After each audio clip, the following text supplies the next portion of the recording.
Hey, good morning, fellowship. Thanks for tuning in. I just wanted to give a shout out to all of you to say thank you for the ongoing support as we reach out to our brothers and sisters in Poland and Ukraine. As we teamed up with Mission Eurasia, last checked, we're north of $15,000 that was gifted by our church family. So thank you for partnering with us in that. If you remember, we'll be collecting until the 21st of March, so next week, Monday. Also want to give you a heads up that because our Sanctity of Human Life Sunday was postponed due to illness earlier this year, we rescheduled. It's going to be actually this Sunday. We get to celebrate what the work of Life International is doing, yes, here in Grand Rapids, but also in many continents across this world. Also want to give a shout out to all of those that are putting their last minute work on their Derby cars. The Derby race, is taking place in just a week and a half. I want to encourage you to check that out and all the cool designs that our young boys and girls, and a little help from their parents probably, are doing to put those in place. But this is the hand-to-hand car for this year, and may the fastest car win.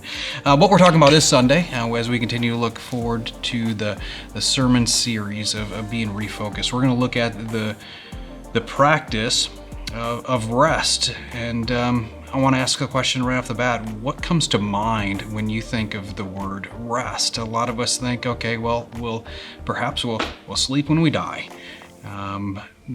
Perhaps make hay where the sun shines. We try to accomplish as much as we humanly can in a given day, in a given week, in a given life.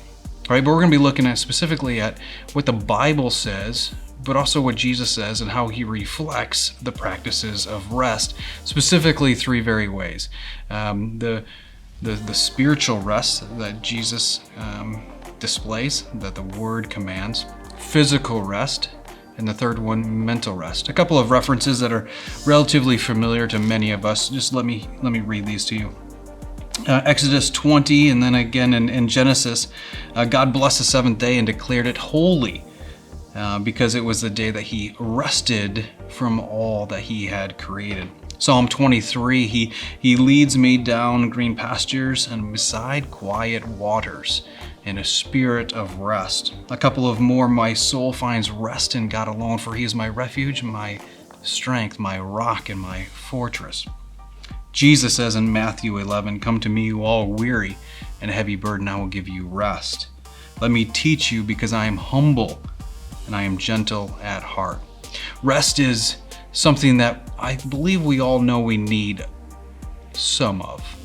But I wonder if we have an underestimation of the importance of daily rest. Physical rest, yes. Mental rest, yes. Spiritual rest, I wonder how we're doing with that. Looking forward to seeing you guys on Sunday. Have a great week.